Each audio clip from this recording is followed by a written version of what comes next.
Okay, for today's deep dive, we're tackling one of the most, well, dramatic geological makeovers you can possibly Well, imagine. you really are. We're talking about the Red Sea. You know, that huge, vital stretch of water between Africa and Asia. It's a critical spot today. Think shipping lanes, amazing coral reefs. Yeah, It's bustling with life. right. Now, try to picture it just gone, Hmm. completely vanished, not just low, I mean, totally dry, a massive salt desert. It sounds like science fiction, almost. Doesn't it?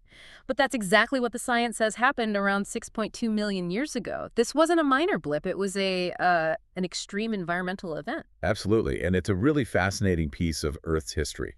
Our deep dive today leans heavily on some incredible new research, a lot of it coming out of KAUST. That's King Abdullah University of Science and Technology. Ah, KAUST, right. They do a lot of Red Sea work. They really do. They've used this combination of tools, seismic imaging to see under the seabed, tiny microfossils, geochemical dating, Yeah. basically piecing together the whole story. The destruction and the rebirth. Exactly. How it died and how it came roaring back. So our mission today is to unpack that story.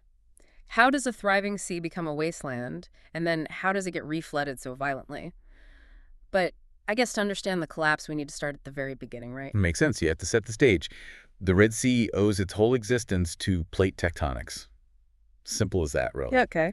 About 30 million years ago, you had the Arabian plate starting to pull apart from the African plate. It created this long, deep crack, a rift valley, Like the East African Rift, that kind of thing? precisely that kind of structure. And initially, it wasn't a sea at all, just, lakes scattered along this developing trough, landlocked. So born dry, basically, Mm. an empty basin waiting for water.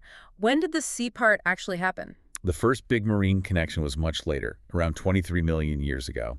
And interestingly, the water came in from the north. From the Mediterranean. Yes, exactly. Yeah. It flowed over what geologists call a shallow sill. Okay, a shallow sill. For listeners, what does that mean in simple terms? Is it like a doorstep? That's a good way to put it. Yeah, like an underwater ridge or doorstep. It's the highest point on the seafloor connecting the two areas.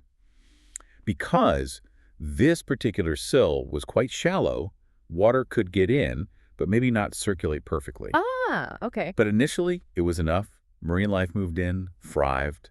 Yeah. You can still see the proof today. There are huge fossil reefs along the Saudi coast, near places like Duba and Amuj, relics of that early phase. Wow, fossil reefs. So it was a proper, thriving marine environment for a while, For millions of years, yes. which makes the turnaround even more stark. Yeah.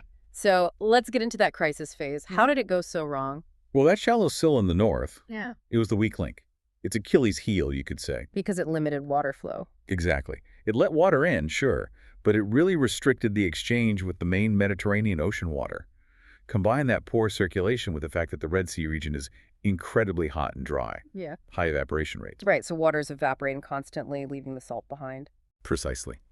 And if you can't get enough fresh seawater circulating in to replace it and flush out the salt, The whole thing just gets saltier and saltier, like a giant evaporating pan. you got it. The salinity just skyrocketed. And we see this reflected starkly in the geological record. Starting maybe 15 million years ago, and really picking up speed towards 6 million years ago, you see signs of major stress. Mass extinctions of marine life that just couldn't handle the salt. But it went beyond just being super salty, didn't it? The research says it completely dried out a desert. How can they be so sure it wasn't just, extremely salty and low? That's where the really clever geology comes in. The KAUST team used seismic imaging, basically sending sound waves down through the current seafloor and listening to the echoes. Like an ultrasound for the Earth's crust. Kinda, yeah. And what those echoes revealed, deep beneath today's seabed, were these incredibly thick, dense layers. Layers of evaporates. Evaporates, meaning salt and gypsum, stuff left behind when water evaporates. Exactly. Massive layers of rock salt and gypsum, kilometers thick in some places. You only get deposits like that if a huge body of water completely dries up, leaving all its dissolved minerals behind. It's like the compressed floor of that ancient salt desert, buried under later sediments. So the seismic data basically shows the ghost of the desert. That's a great way to describe it. It confirms it wasn't just hypersaline, it was empty. A vast, barren salt pan, around 6.2 million years ago. Okay, and the timing. 6.2 million years ago. That puts it right at the beginning of the Messinian salinity crisis, doesn't it? The time the Mediterranean famously dried up too, are these linked? They absolutely are, chronologically speaking. It was part of the same broad climatic and tectonic shift happening in the region, global cooling, shifting land masses, pinching off ocean connections. So the Mediterranean drying and the Red Sea drying were symptoms of the same bigger picture. Broadly, yes. But the Red Sea's specific problem, that shallow northern sill, likely made it vulnerable earlier, or perhaps just differently. It dried up first, creating these enormous salt giants. Salt giants, I like that term. It's very descriptive, isn't it? It refers to these colossal accumulations of salt rock. The Red Sea ones are truly huge, indicating just how much water must have evaporated over that long period. So the sea is gone. You've got this deep, salt-crusted trench, but it didn't stay that way forever. And the key wasn't back through the north, was it? No, the lifeline came from the other direction, from the south. Down near the Hanish Islands, where the Red Sea eventually opens into the Indian Ocean via the Gulf of Aden, there was another geological feature, What was that? a high volcanic ridge, essentially a natural dam made of volcanic rock, separating the dry Red Sea basin from the immense pressure and volume of the Indian Ocean. Ah, so a barrier holding back the floodwaters, so to speak. A very significant barrier. For a long time it held. Okay, let's talk about the flood then. This sounds like where things get really spectacular. They do. And I think the most shocking part, geologically speaking, is the speed. The speed of the refilling. Yes. The whole system flips from that dry salt desert back to a fully marine environment in, geologically, a blink of an eye. The estimates are less than 100,000 years for the whole recovery. Okay, hang on. Less than 100,000 years. That still sounds like a long time to you and me, but in geological terms, that's like instantaneous. It's exceptionally rapid, yes. But you raise a good point. That 100,000-year window probably covers the whole process. The breach, the flooding, the stabilization, life returning. The researchers think the actual flood event, the water pouring in, could have been much, much faster. Like, how fast are we talking? Centuries? Decades? It's hard to pin down exactly, but likely centuries, perhaps even faster for the main torrent.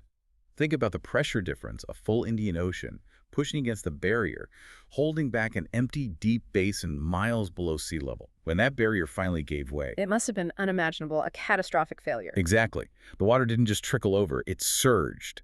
It blasted through the volcanic ridge, specifically carving out the channel we now know as the Bab el-Mandab Strait. The Gate of Tears. That's the one.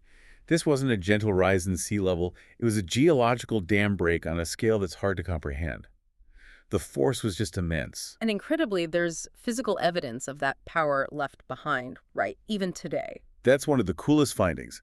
The flood was so powerful it didn't just fill the basin. It actively eroded the floor as it rushed in. It carved into the rock. Yes. It scarred out a massive submarine canyon. It's still there on the seafloor, mapped by the seismic data. It's about 320 kilometers long. Wow, 320 kilometers.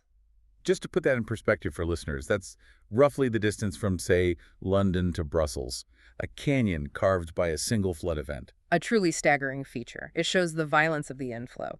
This torrent just ripped across the salt flats, rapidly refilling the entire basin, drowning the desert, and reestablishing marine conditions. And crucially, this time connecting it to the Indian Ocean. Yes, establishing the southern connection that defines the Red Sea today. That's a key point the researchers make. Why is that distinction so important?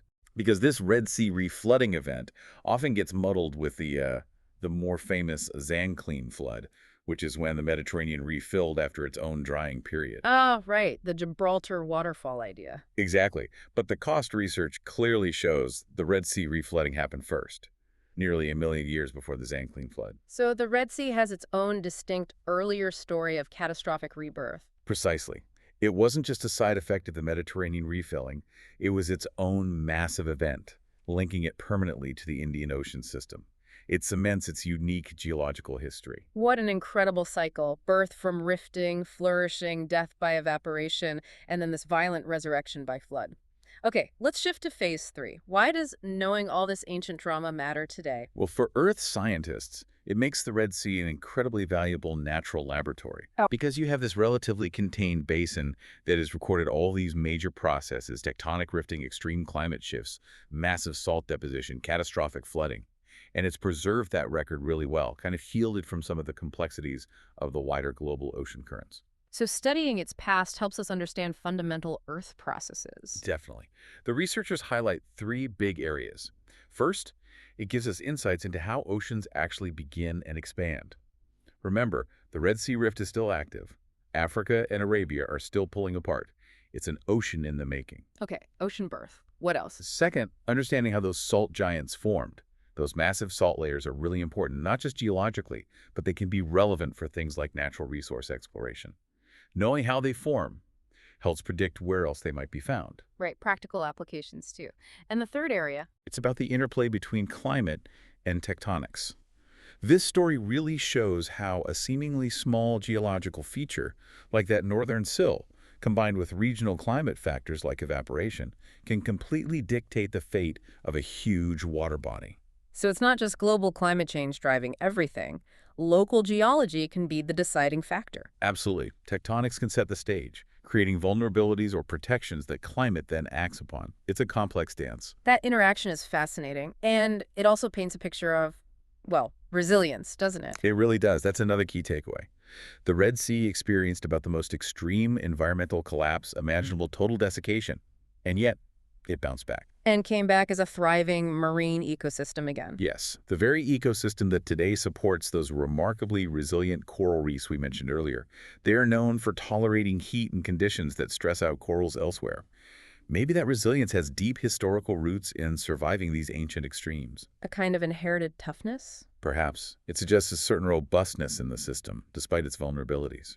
And the researchers, Pensa and colleagues, they emphasize that this detailed picture really helps cement KAUST's role as a leader in Red Sea science, adding crucial pieces to the puzzle of how oceans form on our planet. Yeah, it's a significant contribution published in Communications, Earth and Environment for anyone wanting the full scientific details. Okay, so to quickly synthesize this epic journey for everyone listening, the Red Sea wasn't always there. It started as a crack in the earth filled with lakes, then became a sea linked to the Med. Then, due to restricted flow and intense evaporation, it died, became a vast, sterile, salt desert. Until, dramatically, a southern barrier broke and the Indian Ocean crashed in, carving canyons and refilling the basin in a geological instant. Creating the Red Sea we know today, connected to the global ocean system through that southern gateway.